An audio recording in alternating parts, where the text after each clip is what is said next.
ఈరోజు ఈ కార్యక్రమానికి ప్రధానమైన ఉద్దేశం ఏంటంటే మన విశాఖపట్నంలో జీవీఎంసీకి వచ్చినటువంటి మొత్తం ఆస్తి పన్నులో 1/3 భాగం అనేది గాజువాక జోన్ నుంచే సమకూర్చడం జరుగుతుంది.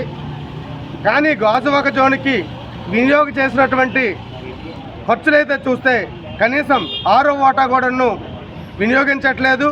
ఇది చాలా దుర్మార్గమైనటువంటి పని. ఇక్కడ కాకులు కొట్టి గద్దలకు వేసినట్ల గాజువాక జోన్ నుంచి తీసుకెళ్ళి ఆర్కే బీచ్, ఎంవీపీ ఇటువంటి బాగా అభివృద్ధి చెందిన ప్రాంతాల్లో ఇక్కడ ప్రజలు కట్టినటువంటి పన్నును వాళ్ళకు వినియోగించడం అనేది చాలా దుర్మార్గం. ప్రధానంగా మా డిమాండ్ ఏంటంటే గాజువాక జోన్లో సుమారు 20 వార్డులు ఉన్నాయి. ప్రతి వార్డుకి ఒక లైబ్రరీ ఉండాలి.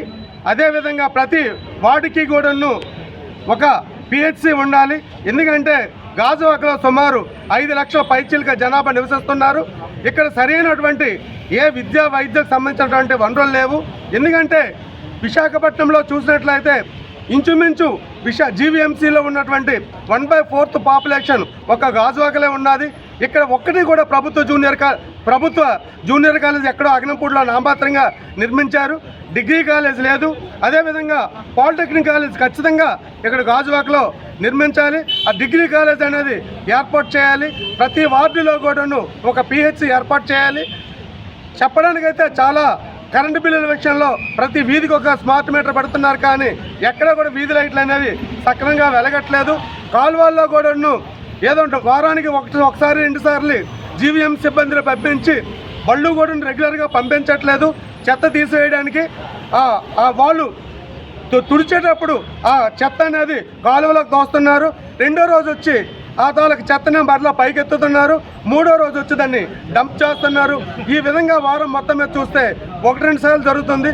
ఈలోపు కుక్కలు, పందులు, ఆవులకైతే ప్రత్యక్షంగా చెప్పవలసిన అవసరం లేదు.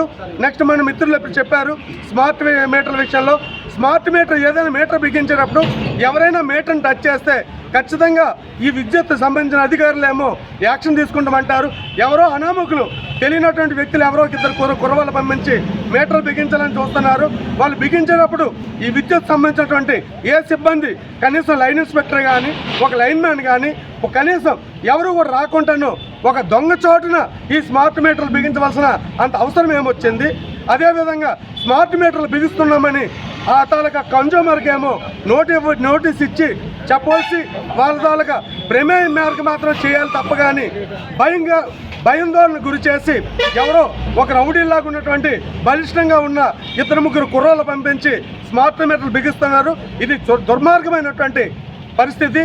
దానితో పాటు ఇక్కడ పాత గాజువాక నుంచి కొత్త గాజువాక వరకు రోడ్స్ అయితే ఉన్నాయి. కానీ ఈ సబ్వేలోన ఎక్కడా కూడా ఒక బల్బు వెలగట్లేదు. రాత్రిని ఇక గాజువాక నుంచి కోర్మనపాలెం వరకు కూడాను ఏ రకమైనటువంటి ఒక లైట్ కూడా లేకపోవడం వల్ల అనేకమైన యాక్సిడెంట్స్ జరుగుతున్నాయి. ప్రధానంగా ఈ జీవీఎంసీ మీదుగా హెవీ వెహికల్స్ వెళ్తున్నాయి.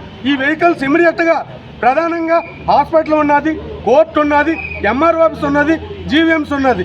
ప్రధానమైన ఆఫీసులు అంటే రోజు తక్కువ కనీసం 60-70 వేల మంది ప్రయాణించినటువంటి వీధుల్లో ఇటువంటి భయంకరమైనటువంటి వెహికల్స్ అనేవి వెళ్తే ఎంతమంది